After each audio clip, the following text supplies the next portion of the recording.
everybody, and I'd like to welcome Ellen Noble this morning for another Coffee with the Artist.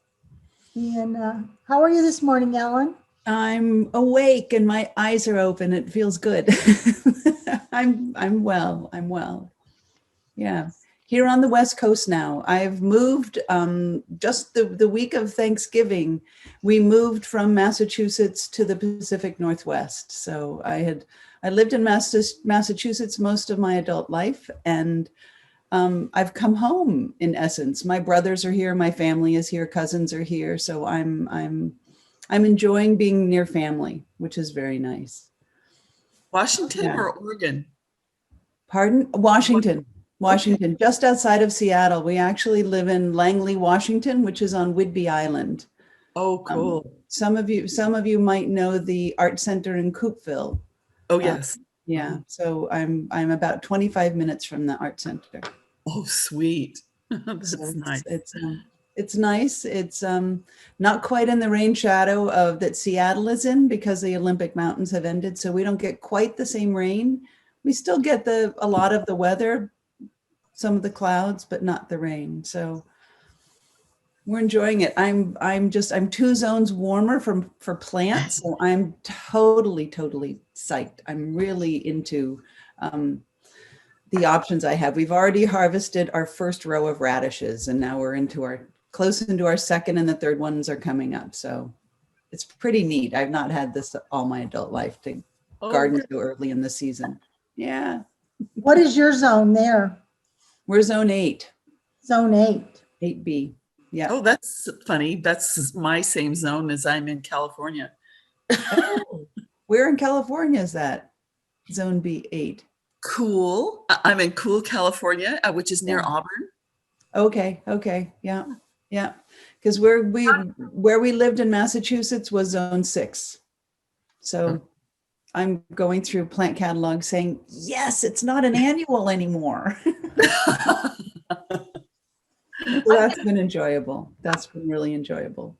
I'm taking and since COVID has been around, and we've moved into a small house. We had a lot of space before between our house and our studio, and now we're in a much smaller house, which is fine with us. It's a lot less to clean. We're on to that one, but we don't have a studio space yet. We keep looking, but we haven't found something. And because of COVID, so little is available that we're just having a tough time. So where I'm directing my energy instead of in the studio is into cooking and gardening. We've been working on the outside of our home, laying some flagstone patio area and a walkway. And yesterday I planted a bunch of plants that I got at the rhododendron garden, and enjoying what I can buy here, what is different here in the Pacific Northwest for food versus Massachusetts. So it's so far. That's that's where my a big change. Gone. Yeah, it is a change. It's a huge change. I'm confident we'll find something, and there's friends very close that have studios. So if I really need a place, I can go there. And the last 2 weeks I've been working alongside a friend with a group of 4th graders, 3 groups of 4th graders, doing natural dyeing with them. They grew the plants last year in their dye garden at the school, which is about, I don't know, 2.5 miles, 3 miles from here, 2.5, probably 2 to 2.5, and harvested them. And this year they got to dye a bandana with them. So with the harvested coreopsis, dyer's marigold, weld, madder root. So it's been, I'm getting my fingers into stuff, which is really nice in a new way. Are you going to do a dye garden at your house? No, there's not any space where we live. We live in a small house with very little yard, which is also, I'm enjoying, in a way I'm enjoying a small yard. And I kind of don't have to. There's enough people here growing plants on the island that have abundant plants that it's easy to get them. And if I really do need extracts or something like that, Botanical Colors is just in Seattle. in a part of Seattle where I went to high school. So I know that area pretty well. So I'm so far, I'm pretty satisfied. I could though change my mind and say, no, I want a dye garden, but we'll see. We'll see. So Because I'm dyeing a lot with natural dyes, but I'm also still using synthetic dyes. I'm still wedded a little bit to the MX dyes and discharge, and that's something I did for a long time. And I really like the imagery that I get with that I can't get with natural dyes. So I'm I go for imagery over specific dye stuff for my own personal work. I've talked to a lot of artists, and a lot of artists are still using chemical dyes, synthetic dyes in their, Synthetic dyes, yeah. particularly if they're worried about light fastness and having their works stay the same. And I guess I kind of call myself a hybrid dyer because I use both synthetics and naturals. I'm always concerned about doing something in the light fastness on it, and having somebody bring something I create back to me and say, oh, this used to be this color and it's not anymore. But yeah, that happens with synthetic colors too. And if you're really careful with the natural dye colors you choose, light fastness can be pretty good. I mean, a lot of light fastness is dependent on application, no matter what dye stuff it is. It has to be applied properly, and it has to be applied so it really is, there's a good layer of it on the cloth. And it's deep into the cloth, and that way there's more of it to lose to the light, so to speak, so that you have a better light fastness because you have just more dye to lose. In essence, that's kind of how I think. No matter what dye it is, you got to get it deep into the cloth, as deep as possible. You know, pale colors are always going to have lower light fastness than darker colors for that reason. Yeah, synthetic or natural. For sure. Can you tell us a little bit about your creative journey and how you all got started doing? Oh, long ago. Long ago. Long ago. Back in the day. Back in the day. Well, I was. I shouldn't say I fell into it. I fell into dyeing when I was in college, but prior to that, I grew up always making things. So my mother, my parents, my aunt, my family that I was surrounded by was always busy with their hands. We always made all of our Christmas and birthday gifts and birthday cards and Christmas cards. So I grew up there was no delineation between, is it art or is it not art? Because you just made things, and you made things that you felt were beautiful or made you happy. And that was what I did. And when I went to college, I was also, during this whole time, fascinated with science and fascinated with plants growing, fascinated with bugs. And I wanted to get into actually physical therapy. I was also fascinated by how the body moves and how it heals. I'm in awe of how our bodies heal themselves. And so I started out as a biology major. And it was not until I needed some humanities credits and took some art classes in the summertime and took a drawing class and realized my favorite thing to do was to draw what I saw in the microscope. And so I went from drawing in looking through the microscope at what I saw in my Petri dish to just going into the art department and drawing and doing some painting, and also then being introduced to bookbinding and paper making and into dyeing cloth. And I felt like that was what made me really excited in the morning. Was doing all of that, more so than studying chemistry or studying biology. So I have that as my background, but I'm not a chemist, I'm not a biologist, but I'm curious about those things. But from there, I was introduced initially to natural dyes. It was through my paper making, because I was making paper with plants, and then I wanted to color these things a little bit more. And so I was dyeing paper with tea, with onion skins, with a lot of different things, and then would start putting cloth in there. And I also was introduced at marbling at about the same time, because I was making a lot of books, making a lot of paper, and started doing marbling. And I still marble on cloth and on paper, but more on cloth. I'm fascinated by patterns that don't really look like they're marbled, but that are odd intersections of surface tension. So they squiggle, they break up, they create different types of imagery. But so for a good chunk of my life, I was exploring, or I should say, good chunk of my college years were exploring paper, natural dyes, and also I got into synthetic dyes. And I eventually graduated with the degree in textiles. At that time, the weaving was in the home ec department. The dyeing itself was in the art department. Textile science, which I also had to take, was in the home ec department. All those that department is gone, but it was a really nice hybrid of science and how and why, which I liked, as well as the hands-on, which was, since I was a kid, my hands don't stay still very easily. From there, I ended up moving to the East Coast, not by design, but by chance, and met someone and got married and stayed in the New Bedford area. And I moved from Seattle, where when I was in the middle of a dye bath in the university, I could run off campus to cerulean blue. If some of you have been dyeing long enough, you remember cerulean blue. And they were literally in the U District before they moved downtown. And I would run off campus, say, "Oh no, I need more of this color," grab it and run back and add it to my dye bath.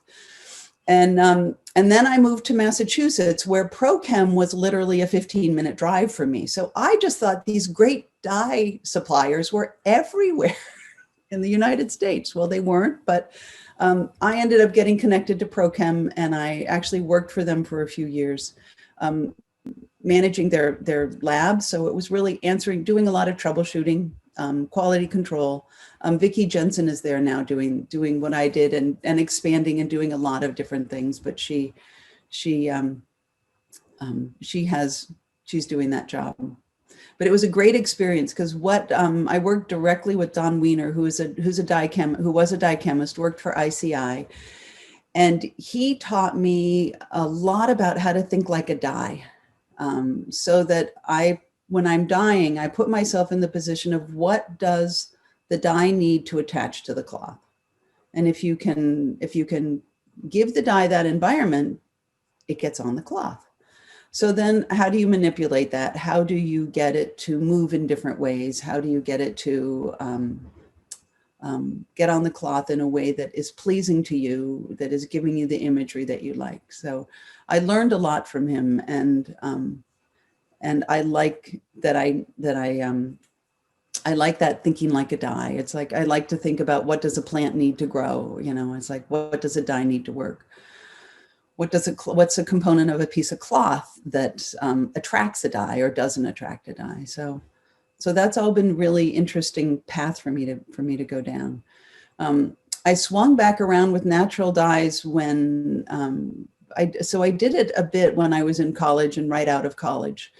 And then it was when Yoshiko Wada was doing her videos, the first video she did with Michelle Garcia. I was on that trip to film him and Laurice France. And I had been thinking about getting back into natural dyes, not necessarily to completely replace the dyes I work with, although I do probably more natural dyeing than synthetic dyeing these days, or was. But it was really to flesh out this knowledge that I have, and to also learn how he thinks about them. So that was hugely, hugely helpful. And Catherine Ellis and I were roommates at that during that filming, and we had known each other well because of ProChem and her work with dyeing, and she and I still, are quite connected, relating to natural dyes.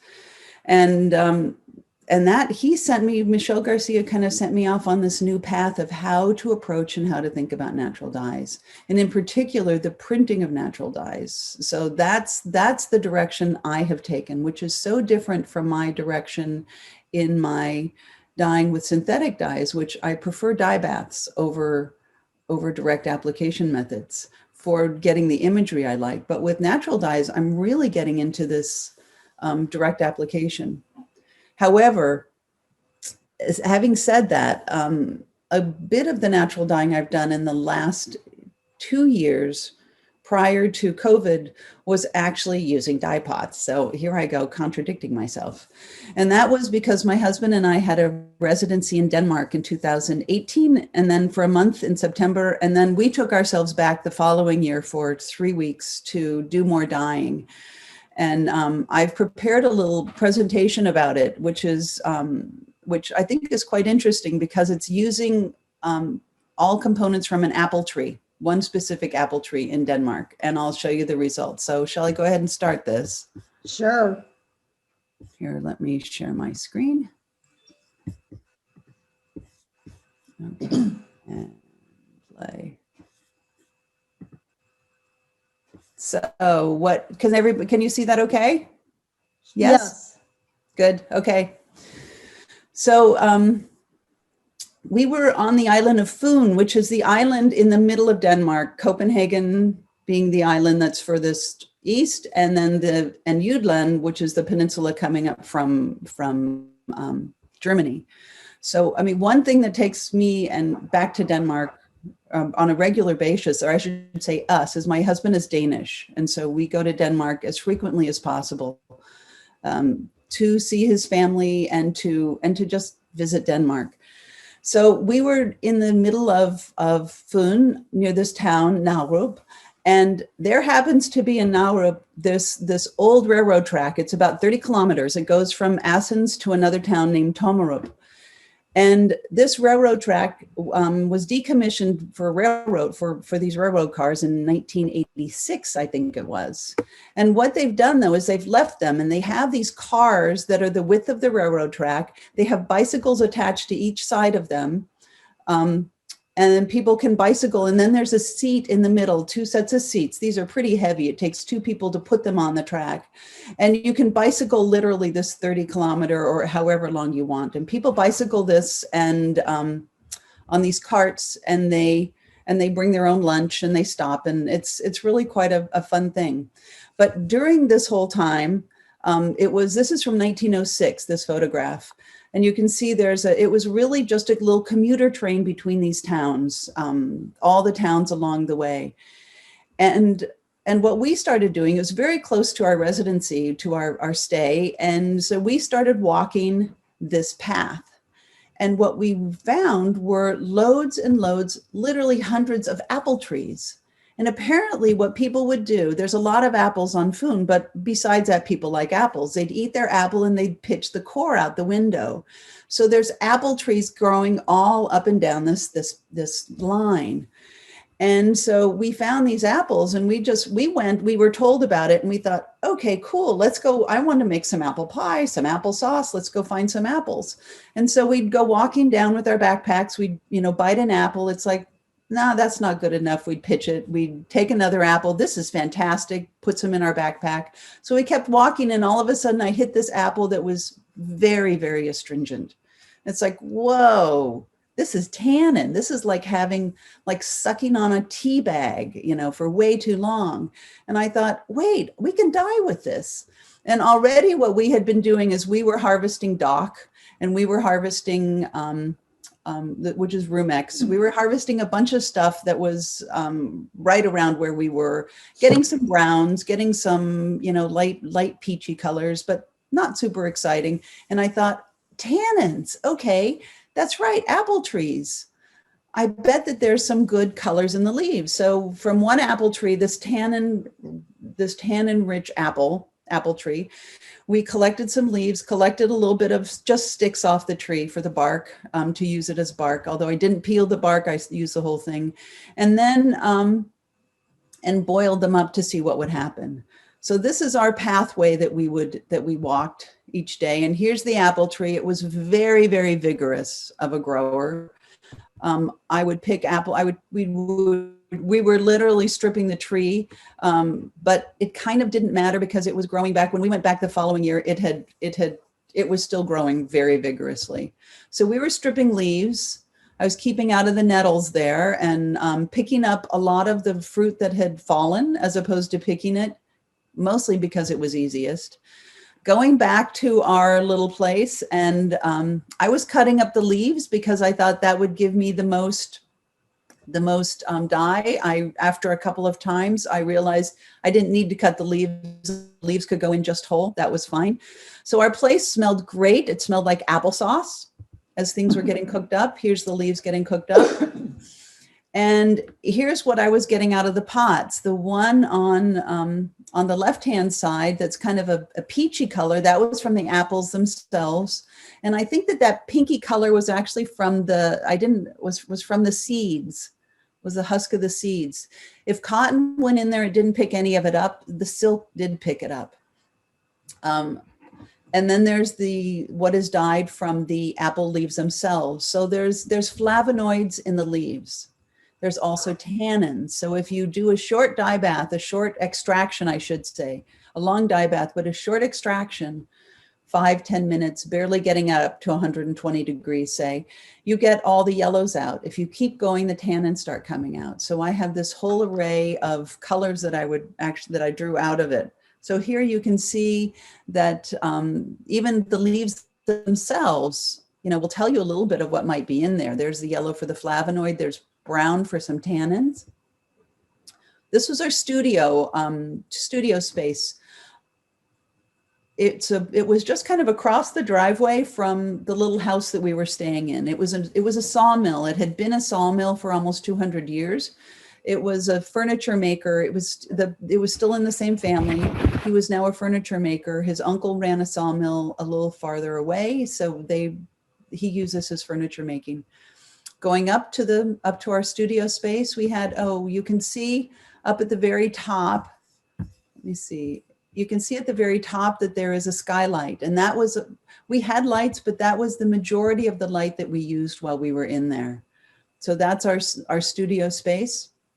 What's on the table is what we were dyeing with the dock and with the other plants that were just right around us. And this is all on cotton. I was doing a gall nut tannin soak and then the alum soak, drying them and then, or not always drying them, but then going into the dye bath. On silk, of course, the colors were brilliant. The colors were bright. They were quite beautiful. So those are all silks. There's a silk noil, there's some gauze, there's a lot of organza. I dyed a tremendous amount of organza. On our walks each day, we would collect things. That table was just starting to collect stuff that we found, rocks. We made some paintbrushes for applying iron in different ways. We found this is a pear actually that was rotting, but look at how it's rotting with a geometric shape. I just think that's just really beautiful. I mean, nature around you gives you so much information and so much to really delve into and look at and just, glean from its production, I guess. Here's a field that was literally across the street from where we lived. When we walked out, this is what we saw. This had just been cut. They had been growing corn. So there's a lot of, next door to us was also a production of a very famous, I shouldn't say production, but a very famous place where they raise cows for beef and also pigs.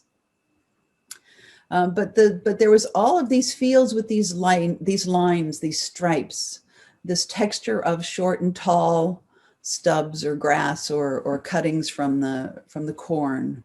And the sky was big. Denmark is flat. There's not, if you think about them in the winter sports, they're in, cross-country skiing. They're not that much in downhill because it's a very flat country. So what I was doing was testing my little samples that I would dye. I was not introducing any iron at this point, only aluminum, only alum baths, because I thought the iron is pretty easy at the end. So I was making up either between 0.5% up to a 2%, but mostly that didn't matter. It was mostly about 0.5% of an iron bath. And I was dipping these little pieces of silk organza and or cotton or whatever I was dyeing to see what is my iron color after this. And so the iron color was a lot more dependent on how much dye or how much tannin I got on the cloth versus the strength of the iron. So I was keeping my iron bath as low as possible. So these little strips then informed me, which were a lot about what I was seeing in nature, but it was also my little, what I call my finger strips. I make these all the time, these little tiny strips to test. And so I made larger ones and decided I wanted to get a bigger sense of what do these look like? What are these colors, since that little strip was not quite big enough? And I started realizing I can start putting these together and then overlapping them again, because it's organza. You get to overlap colors and then make a second, third, fourth color, depending on how you're overlapping it. And then there's always a moire pattern involved, which is lovely with organza. So this was the first little piece that we did on that residency. During that residency, we dyed, I don't know, I think I brought about 50 yards of cloth with me. A lot of cheesecloth and cotton and also organza. We got home and we just realized we needed a lot more organza. So we actually went back then the next year. I had prepared at that point about 250 yards of cloth with either tannin and mordant or just for the cotton and linen, hemp, ramie cloth that I was bringing, or just alum mordants. For organza, again, another organza, a Korean organza, and also a little bit of wool, a couple of different types of silks. Once we got back with all this cloth is when we started then, that 3.5 weeks were literally visiting that apple tree, taking more color. And by that time, there's a field on the other side of the apple tree. It had been mowed down by these shears because it was growing into the field. So it was very easy to actually pick a lot of these a lot of the branches and get what we needed off of them. So here's Lasse. He's actually helping do the dipping. So we went to a larger scale. And what I'm going to do here is show you, let's see, this is a time lapse of, I think, about 40 minutes where I'm in the back. I don't know. I have a bar of each of you here that, which is covering what I was doing, but I was actually stitching one of the pieces together. And Lasse, in this case, is we calculate how far do we want for one piece the iron dip to be. Some of them are short, some of them are both ends of the cloth, some of them are one end of the cloth. And by the way, what this is the old studio that I've left. It's in an old factory building in New Bedford. It was about 2,000 square feet. And here, this is after, so I use alum acetate, and then I do a dung bath afterwards. And it's mostly because I want to really choose, do I need to remove this before I set it, so to speak. So I tend to work a little bit slower, making sure that the alum or that the iron is where I want it before I take it all off. Here you can see some of that deeply. So this one has a short iron dip. These have a much bigger iron dip, a much deeper one. We were also working at home at this point. This was during COVID, and we had decided maybe we wanted to work at the house instead, which was also an old factory building where we lived that had been redone into condominiums. And we worked a little bit there, then realized, no, we really like the studio. So we went back to the studio to work. And here's my design wall. You can see pieces on the back wall that have, again, this varying amount of iron dip to them. These pieces aren't done. They're still in progress. We're still thinking about and working on what we want next. You can see my pile of cloth back in the corner of all of the apple dyed cloth. There's a garment on the wall that I'll show you in a minute, a little bit of, that that's with this Korean organza, which is much heavier. I like organza because it has so much serif and the colors are brilliant and beautiful. They take it very, very nicely.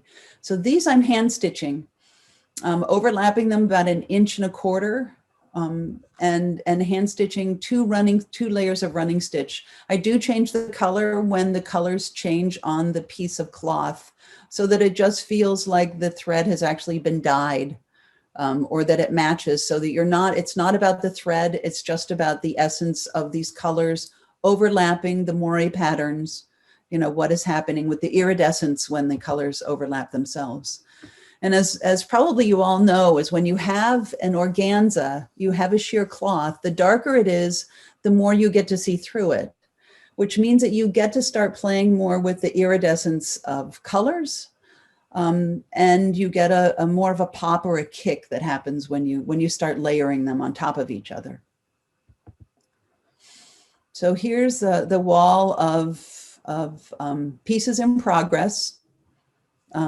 These are probably about 6 feet tall and I think about 45 inches wide, 48, 42, I don't remember, 42, 48, something like that.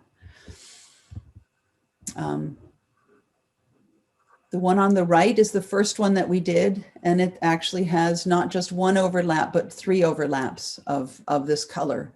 And sometimes the overlap is in between where the dips are, as opposed to the others are much more regulated.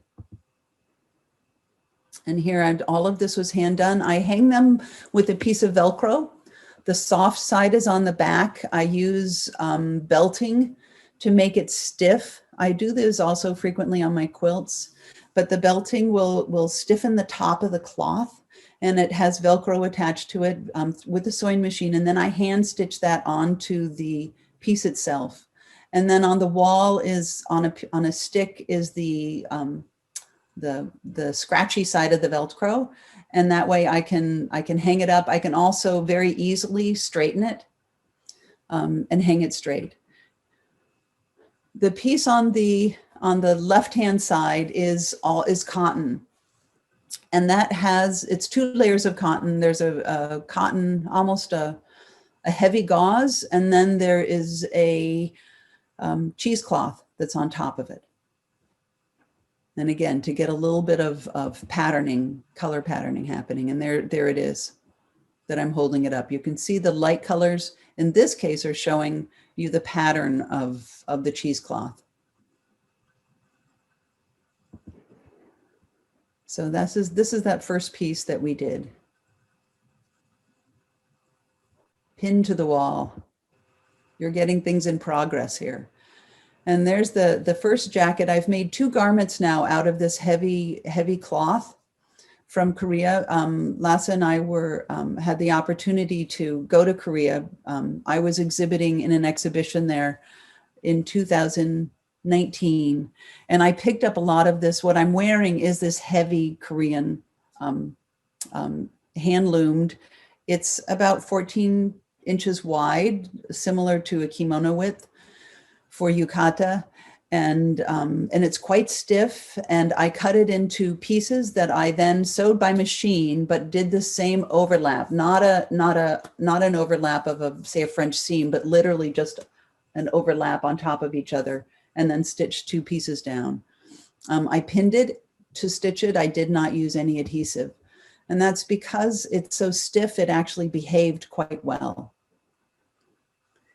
And here I am laying out, there's a pattern piece on the table, and I am laying out, choosing the colors that I want to be. This is the second piece, choosing the colors that I want to be to make up this garment. And this is the back of it, which is overlaying, 2 pieces are actually overlaying on top of each other at an angle to create the back of the garment, to create the flow.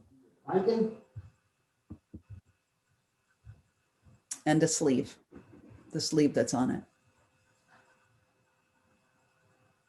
Okay, well, I think that's what I put in. So let's pull that out, stop sharing. there. So, and if anybody has questions, please feel free to ask.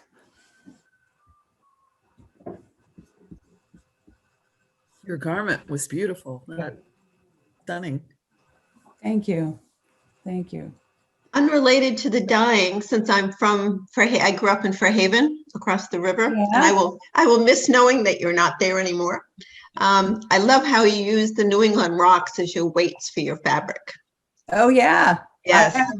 But I think some of those rocks might be from other parts. They're from Denmark. They're from all over the world. That's one of the things I always bring home with me. Yes, some of those are from Fairhaven though. Yes. And there was, some of you might have noticed that there was weights, pattern weights that were actually there in that studio. That where our studio was is actually an old factory building. It was a weaving factory long ago. And when I first moved to New Bedford in the early 80s, Prim Dritz made elastic in that factory. And it was deafening. They were weaving elastic. The weaving machines were deafening. because I went there once just to meet them. They let people in. But there was like textile things that were just left in the building. So I have a couple of pattern weights from there, as well as rocks that were covered with, there's one rock, I don't know if it was in the picture, but a rock that's covered one side with felt that was taped down. I haven't touched any of it, and I keep using it. So it's a little bit probably nicer and kinder to the cloth. Right. Strapping tape to tape this piece of felt to the rock. Yeah. Yeah, I love it. Every year when I go back to Cuttyhunk, I always bring rocks back home to Florida. So yeah, thank you. Nice to see. Yeah. Hi, Ellen. I have a question for you.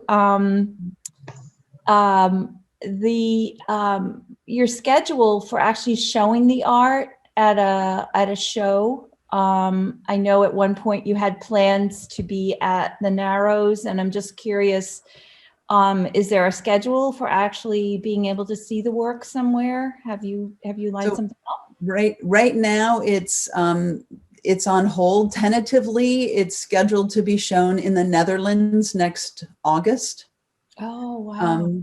But we want to actually get it shown in Denmark. There's two potential possibilities, but we have to get a little further with the work and get it photographed before there.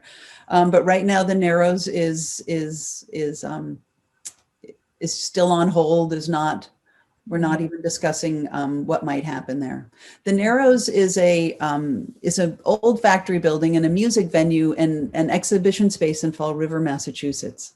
So for those of you that aren't in New England or aren't in the South Coast part of New England. Yeah, it's a wonderful, wonderful space. I've exhibited there a couple times. It's big walls. And also you get a lot of people through because they have, well, when they had concerts, 3, sometimes 4 concerts a week. So there would be a lot of people literally walking through the gallery to go to the concert venue. So that was very convenient. You just knew you had a lot of eyes on it, and there was a lot of feedback that way, which was really nice. Yeah. Is the show complete? Are you still working on it? Or? No, the show's not complete. It's in storage. Everything's in storage right now because we don't have a studio space to work on anything. Yep. And yeah. Not at the moment. Need space. I even thought, maybe I can bring it here to the house and I can work on it on my lap. And I realized, no, this is table work. I had a 16-foot table in the old studio and a padded print table that I had made. And that table was really valuable. It was 4 feet by 16 feet. And so I was able to work on that table, and I don't have that space here. And literally I'd be on the floor doing the stitching and working on it. So I thought, no, it will wait. We have a lot of feelers out for studio space, but nothing's quite come up yet. Yeah, something will come along. I mean, yeah, something will come along. No, we feel like it will. It will. I'm not. Have you done any echo printing? Very little, very, very little. But actually there is, this summer, we hope to do some with the kids that I worked with at the junior high or the elementary school. We want to do a program with them towards the end of summer.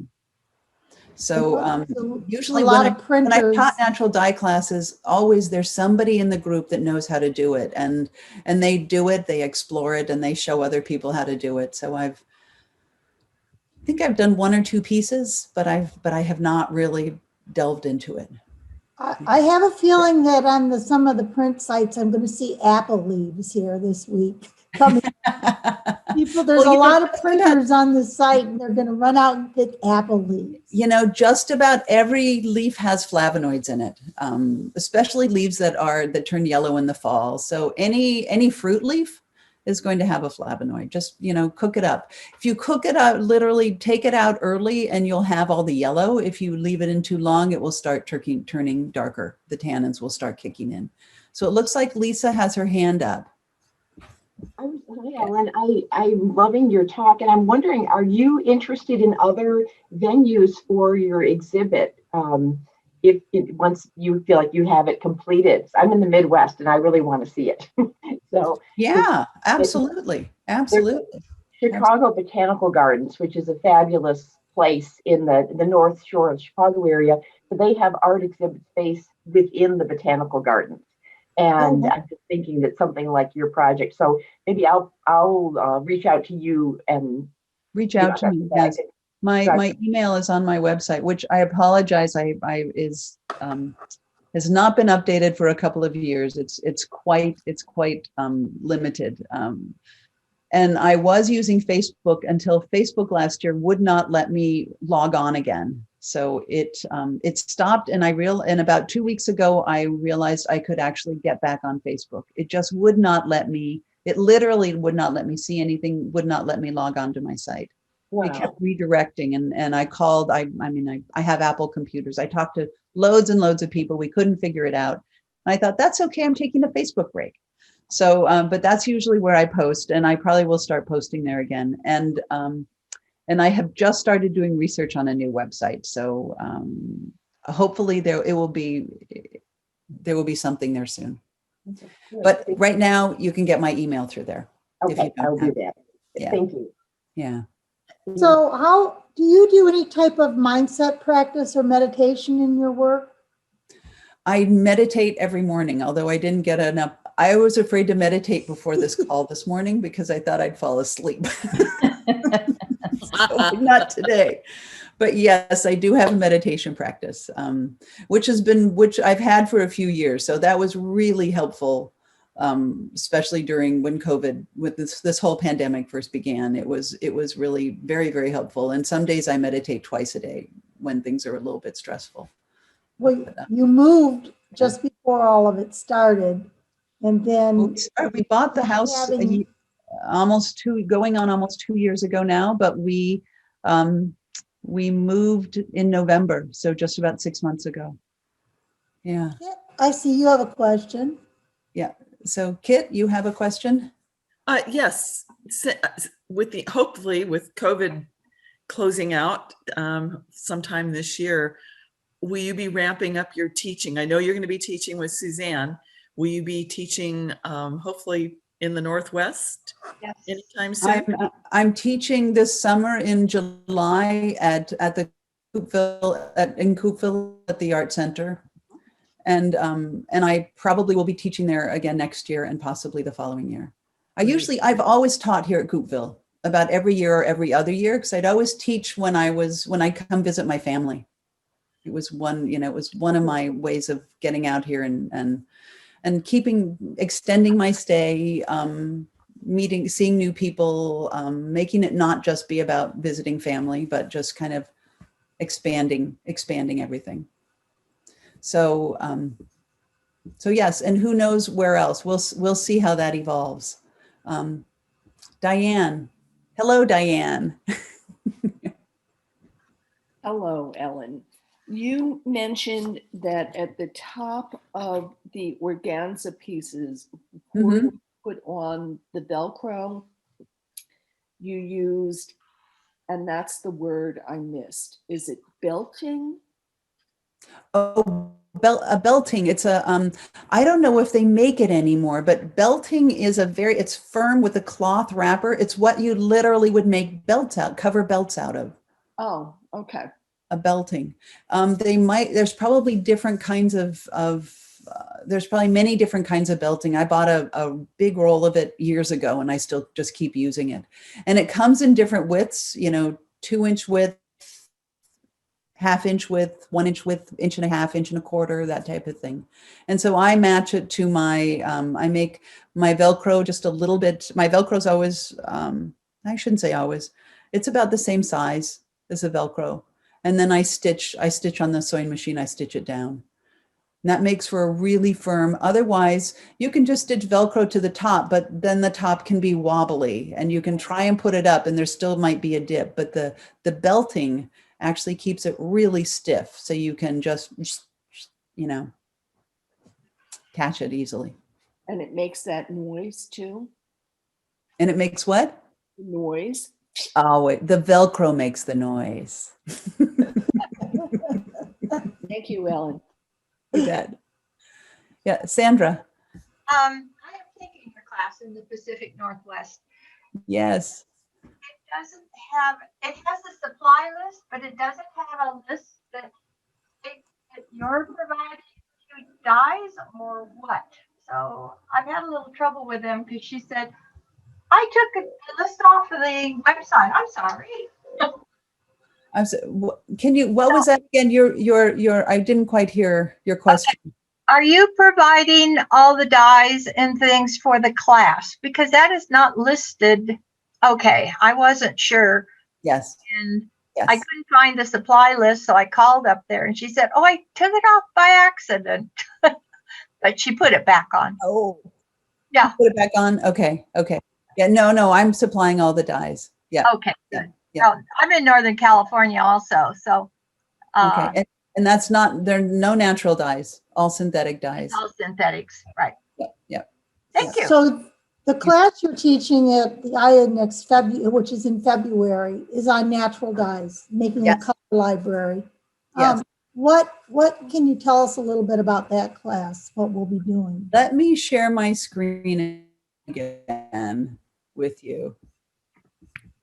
I have a couple things there to show. So it is, here we go. So what we're doing for the first 2 days, 2 out of 5 days, is actually making a color library. And this is through printing. So we're mixing up mordants in different strengths that are thickened with guar gum or gum triagacanth.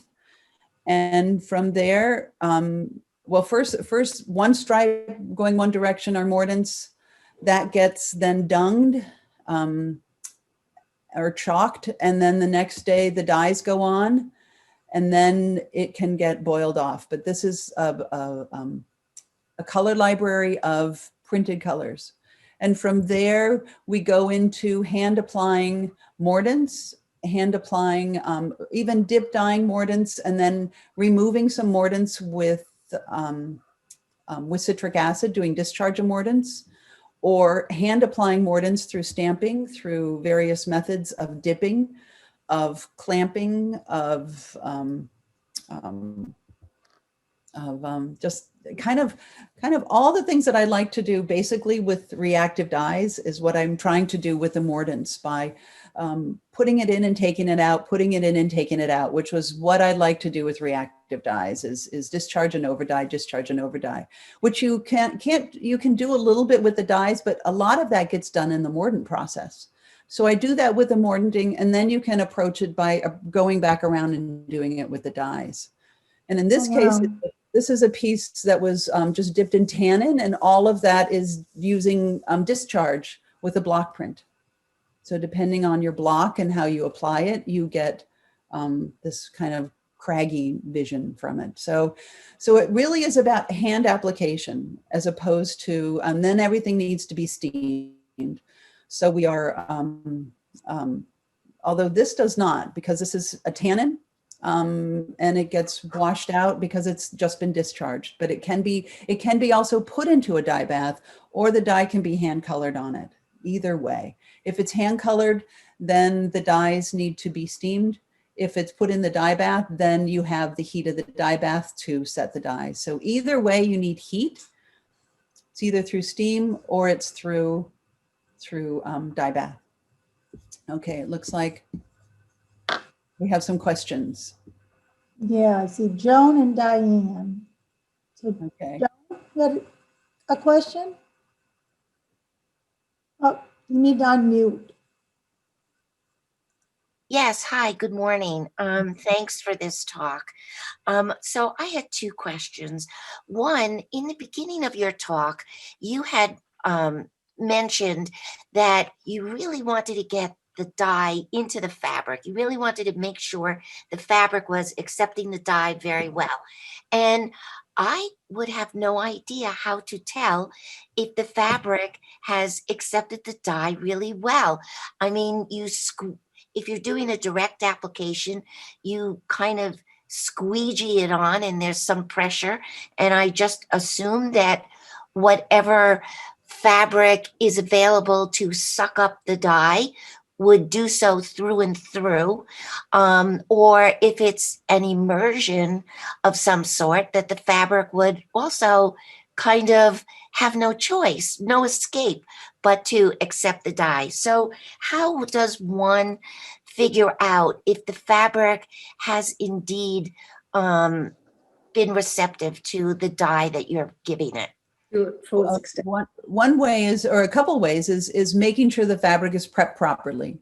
So if it's going into a dye bath, that it's been scoured well, that there are not any, that it really is open and willing to ready to get the dye. If it's gray goods, or if it's goods that still have, every time you wash it or you put it in the scour and there's a lot of stuff that comes off and into the bath, well, then you need to do that again. And you need to do it multiple times until your water is pretty clean. And if you're doing a hand application, well, then you want to make sure that your dyes are not too thick, because the thickness of the dye, you need it just thick enough that it holds its line. Too thick means that, so think of thickeners as anti-migrants. It prevents it from migrating side to side. It also prevents from migrating deep into the cloth. So it's a two-way thing. So you want to make sure that it's just thick enough that it holds the line that you want for your design, but it's not too thick that it prevents penetration. Yeah, perfect. Really, a lot of it is about cleaning the cloth. And do you have enough dye in your mix? You know, have you steamed it then properly? Is the dye bath long enough to push it in? The longer the dye bath, the further it goes into the cloth. So in other words, it's when you know you have covered your bases with the process is how you're going to tell, versus something that you're looking at, you know, like it doesn't look different if it's just sitting more on the surface than totally embedded.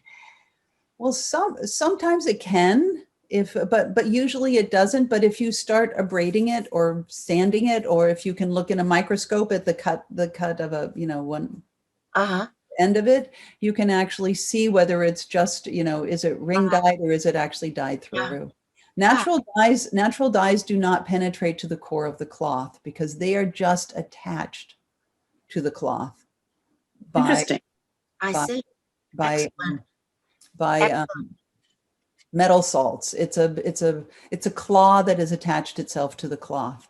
And natural dyes are pretty big dye molecules, where acid dyes, reactive dyes are quite small, very small in relationship to natural dyes. Thank you. And then the other question that I had, you mentioned that your website was, you know, not quite up to date as other people I know, such as mine, is. So how does one find out where and when you would be giving class? Usually I've been posting it on Facebook. Oh, I see. That's what you meant. Okay, posting on Facebook. Post it on Facebook. Okay, And thanks so much. I do have an Instagram account, although most of my Instagram lately has been of plants, my surroundings. But I probably will start posting it on Instagram too. Perfect. Thank you so much. Oh, one other thing about light fastness, thinking about light fastness and natural dyes. The one thing you're doing when you're working with natural dyes is you are actually making a lake on the cloth. And what that means, what a lake is actually a pigment, a particle of pigment. So the dye is not really, it's soluble in the dye bath, and it's soluble as a paint when you've mixed it up from an extract to paint on, which is what we use in the class. But it is not, once it is attached to the cloth, and either you take it out of the dye bath or you steam it, you have made that dye into a lake. A lake is a pigment, which does have a fastness quality to it. And the pigment, because it's a particle, as opposed to a transparent component, it actually is a physical particle. And so that light fastness is not, it's actually not too bad. I think a lot of bad rap with natural dyes is not using dyes that are light fast. Quite a few of them are not. So using dyes that have more light fastness, that kind of stand the test of time, should be pretty good. If that makes sense. Okay. Diane, do you have another question? Yes, I do. Ellen, you mentioned that you used discharge to move the color back and forth, put it in, take it out, discharge it. What discharge? Does that vary with fabric and dye? So with reactive dyes, I'm using Thiox. Reactive dyes, acid dyes, I'm using Thiox. Even vat dyes. If I'm using natural dyes, it's citric acid, which can take out the mordant as well as, well, it's not that it takes the dye out, it takes the mordant, it unhooks the mordant is what it does from the cloth. Thank you very much. Which is why natural dyes tend to be sensitive to acids, no matter where they are in the you know, if you spill lemon juice on it, on a garment or something, that can change the color there because it's released a little bit of the mordant. So I've got a question because I am used to steaming with acid dyes and steaming acid dyes, and I'm used to steaming my echo prints. Are you also steaming your natural dyes? Yes, I would be steaming. Those I think were done. These were actually done. No, these were steamed.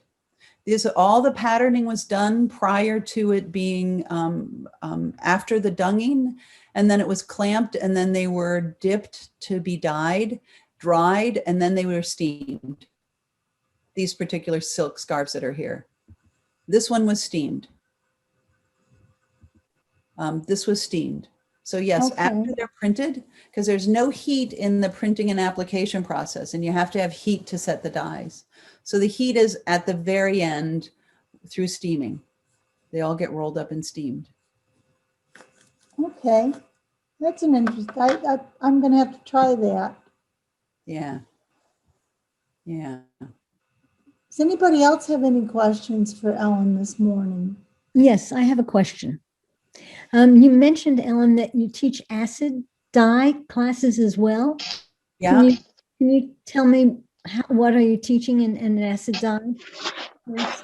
Usually when I'm teaching acid dyes, it's part of it. It's not just acid dyes. It's usually part of a bigger picture of an acid dyes are introduced. I'll be teaching that this summer at Coupeville, which is an addition and subtraction class where we're removing color and putting color on multiple times. And when you're working with silk for this process, reactive dyes will only only work for so long.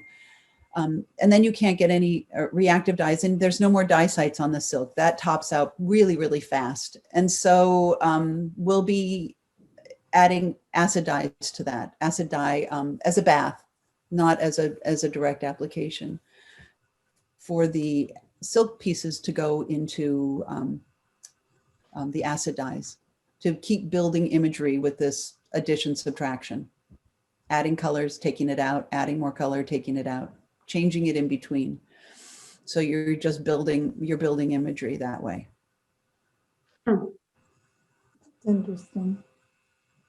Well, that sounds like a lot of fun. Oh, The neat thing, you have to wear a respirator for it because of the nastiness of the thiox, but it turns out that's not a bad thing right now. Yeah, wearing a respirator. wearing a respirator. I see another question, and I don't know how to say her name. Sashka.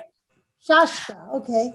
Yeah, I've heard about you for so long, Ellen, and I'm so excited to hear you speaking. It's just been fantastic, and I love those long pieces with the bars and the bands. It's just a great inspiration. Thank you.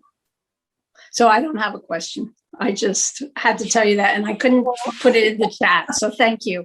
Thank you very much. Suzanne, Catherine Johnson here. I have a question. Okay, yeah. Catherine. I'm wondering if you have taken any of those organza apple strips and made them into a quilt, and if so, what's the layering and how do you keep the luminosity of the fabric? I have not made them into a quilt. All that the organza, I tend to hang so that they hang in space. There's a whole series that I did called Vox Stellarum, which was black and white, all discharged. And it was about the two layers of cloth, interacting with one another between black and white and the moire patterns. And those just hang in space. They're not stitched together at all. So I haven't used organza for quilting.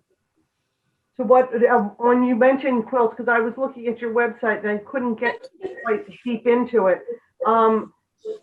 Could you speak a little bit about them? Is that currently in your work, or is that a piece that has been in the past? So I do, my work is, my body, I should say I have bodies of work. It's a little bit of a candy store. I like doing this clamp dye work, which is where I remove color, put it in, remove it, put it in, keep moving the clamps. I'll do this up to 30 times on a piece of cloth. That's still in my repertoire. I still love doing that work. I also like to marble. I also like doing more installation work, where I'm just making an entire room filled with cloth. Because what I'm probably feeling more about these apple dyed pieces, I'm feeling that I want them to be part of the room. The cotton ones, I will probably start stitching together, but there won't be a lot of moire patterns happening of layering as much. They will just be stitched together and possibly quilted. Let me see if I can find, so my quilts, let me see if I have.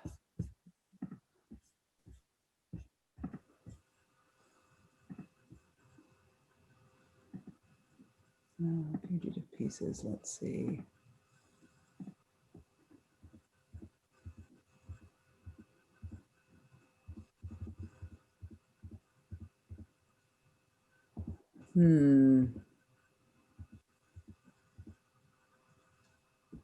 Okay, so what I can do, let me just share my screen. I have nothing prepared, but you can see. So this would be a clamp dyed piece that I clamped and I did again and again and again.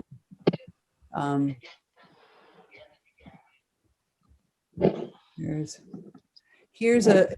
is a different quilt, but here is an image of also clamp dye work with the stitching that's on it. So these are also all whole cloth quilts. These are not pieced quilts. The largest one I've done is about 8 feet by 12. And I do have a long arm that I do these quilts on. And then I also, these pieces are about, what, I think they're about 78 inches tall and about 40 something in width. Let me see if I can find. I'm looking for a specific one, which was,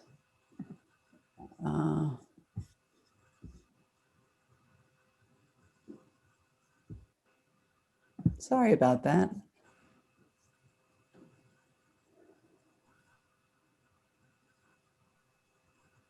I'm looking for the very first one that I did, because that was what I started doing. Well, that's okay. I'll just leave these up. What I started doing was actually not folding the cloth regularly. I started folding it very irregularly and wanted to see what would happen, what kind of dynamic space could I make by folding the cloth without precision. And I started coming up with these, they're kind of these elongated triangles in a way. And I started playing with these. And so I kind of approach these as paintings, and I'll open them up and I refold them, and I take more color out, put more color in, and I do them again and again and again and again until I have the imagery that I like on this, on the piece of cloth. And this is the essence of the cloth, the subtractions and additions class that I teach, which is about removing color and putting it in. And it's and I do it through dye baths. Through sometimes a piece of cloth is just in a part of a dye bath. Sometimes the whole thing goes into a dye bath. Many times I have dyed a huge piece of cloth one color, and I actually save very little of it. The rest of it gets removed because I just want a hint of it, and then I put something else in its place. So these are not about organza. These are not about sheerness. These are about whole cloth quilts. So you can see I work and I think in different ways. Did this start out black?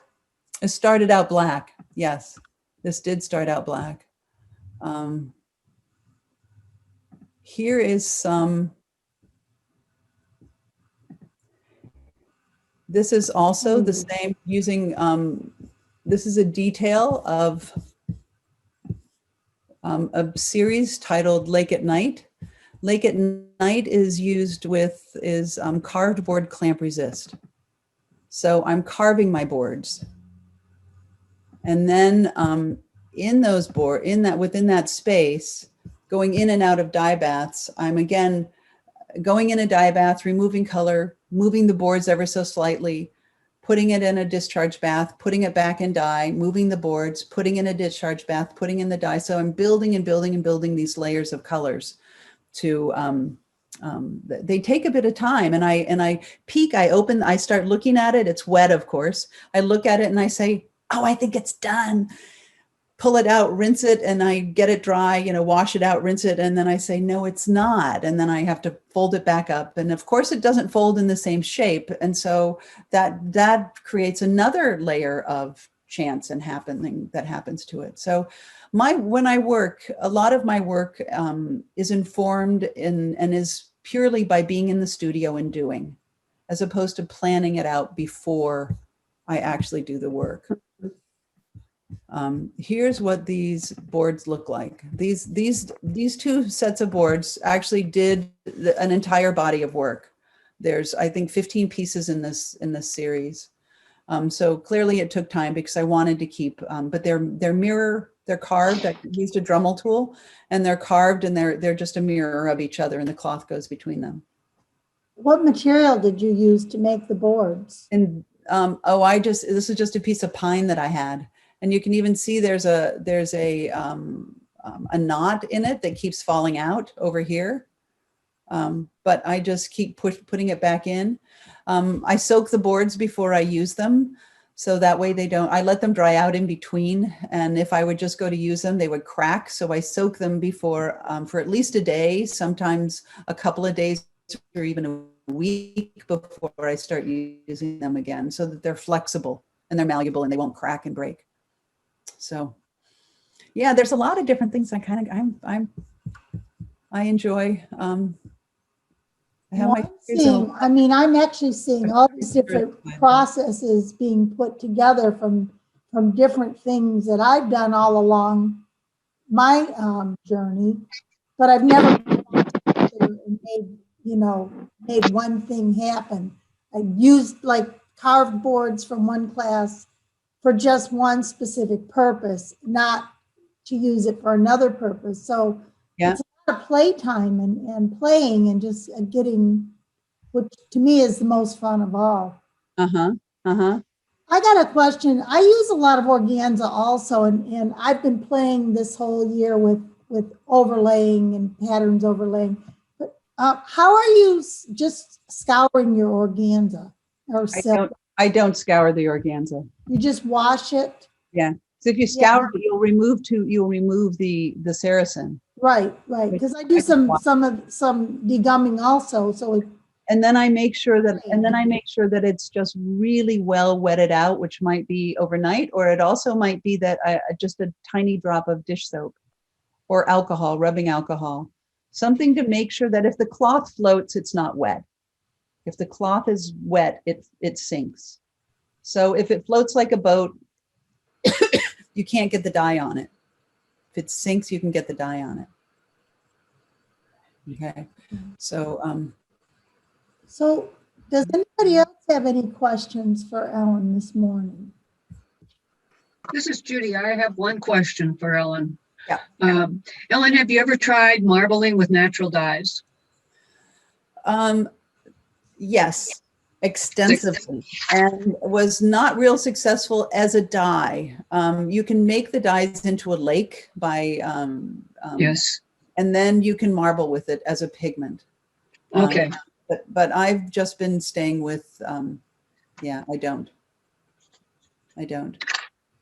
All right, thank you. Yeah. Ellen, do you anticipate that you'll be teaching any of your marbling classes anytime soon? I might. I love marbling. Okay. It's a real it's a rush. It's it's a contemplative class. It really is a class about just kind of chilling and being quiet, moving slowly and also moving fast. A little bit of both. Okay. Let's see if I can find some of the marbling. If I can find any marbling images.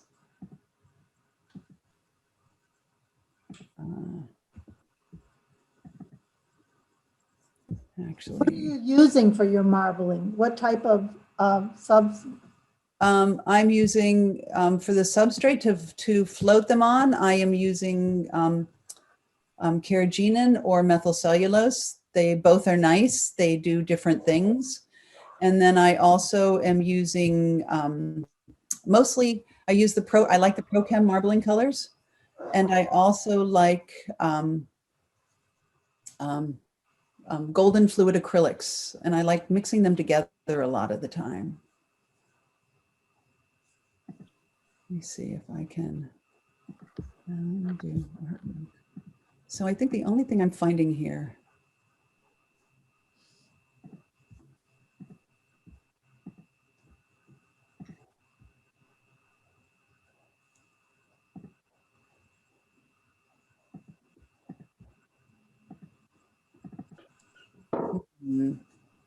Okay, well, here's.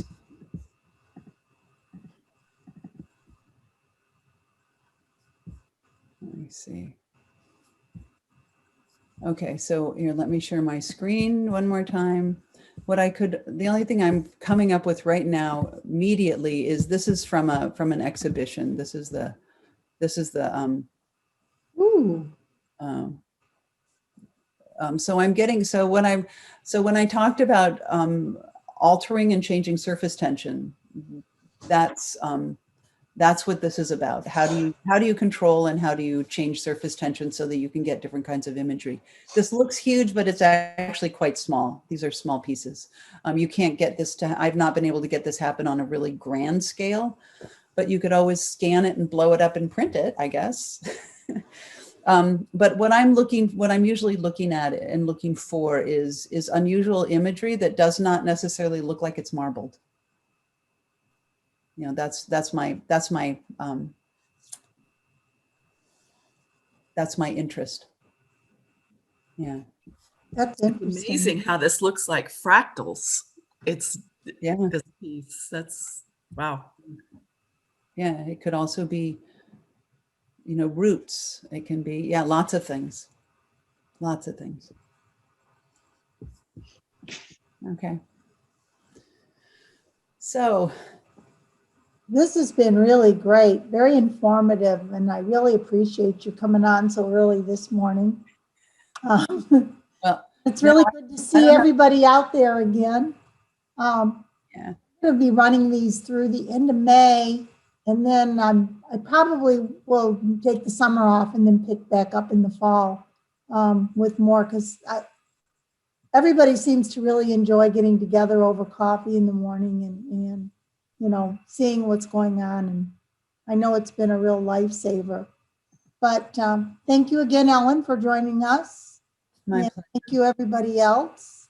And Have a wonderful Sunday. yes, you too. And hopefully I'll see everybody in the studio soon. Yeah. Bye-bye. Thank you. Thank you. Bye.